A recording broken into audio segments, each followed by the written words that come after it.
iOS 27 is shaping up to be one of the most interesting Apple software updates in years, and not necessarily for the reasons that you'd expect. We're now actually almost 1 month exactly out from WWDC on June 8th, where Apple is going to officially unveil iOS 27 along with all of the other software updates. And thanks to leaks from Bloomberg, The Information, and a few well-known code diggers, we already have a pretty good picture of what we can expect. So let's go through everything that's been rumored for iOS 27 so far. The biggest framing for this whole release comes from Bloomberg's Mark Gurman, who's described iOS 27 as a Snow Leopard-style update. If you don't remember, Snow Leopard was the Mac update from years ago that was almost entirely focused on bug fixes, performance, and cleaning up old code instead of stuffing in a bunch of new features. That's the energy that Apple is reportedly going for here. The plan is to clean up the iOS codebase, remove outdated stuff, rewrite some existing features to run more efficiently, and target real, tangible battery life improvements.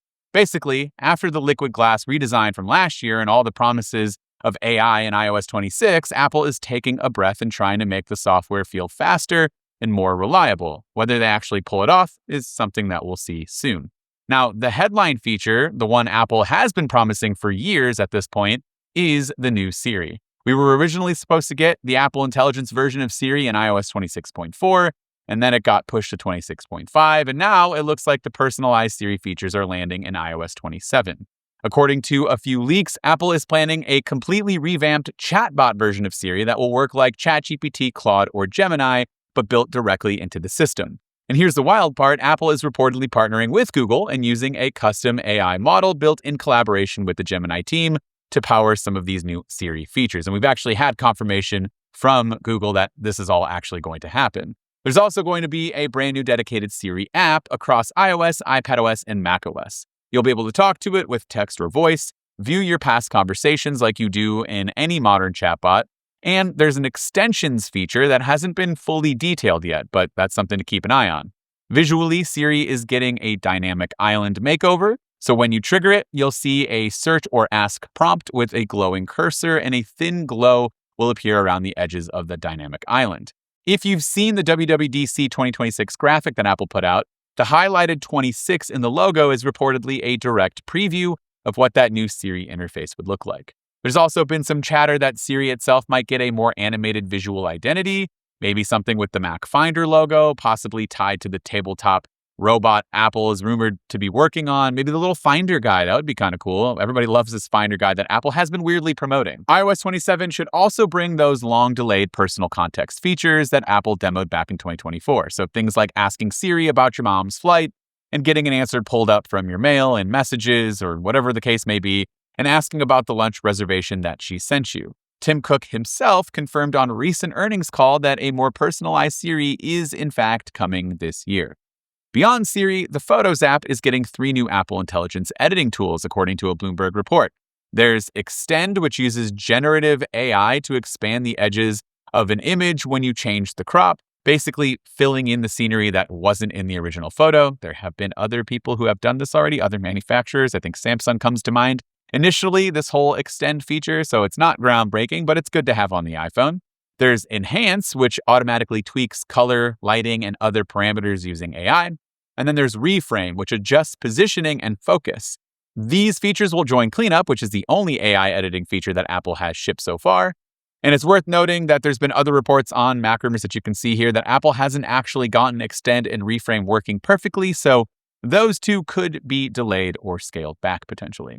Code on Apple servers discovered by Nicholas Alvarez points to 4 new Apple Intelligence features. Visual Intelligence is getting a big upgrade where you'll be able to scan a nutrition label on food packaging and have it pull up calories and macronutrients directly into the Health app. You'll also be able to scan phone numbers and addresses printed on paper or business cards and add them straight into your contacts. And Visual Intelligence already does this for calendar dates, so this seems like the logical extension to that. There's also satellite stuff. iOS 27 will reportedly support 5G satellite internet connectivity, but that's likely to be limited to the iPhone 18 Pro and Pro Max and the new iPhone Ultra with Apple's next-generation C2 modem. Other rumored satellite features include Apple Maps over satellite, the ability to send and receive photos and messages over satellite, and the ability to connect to a satellite without having to point your phone at the sky, which is the biggest current limitation. A few other smaller things that we've heard: Apple's reportedly testing an updated keyboard with enhanced autocorrect that works similarly to things like Grammarly, offering you alternative word suggestions instead of just correcting typos.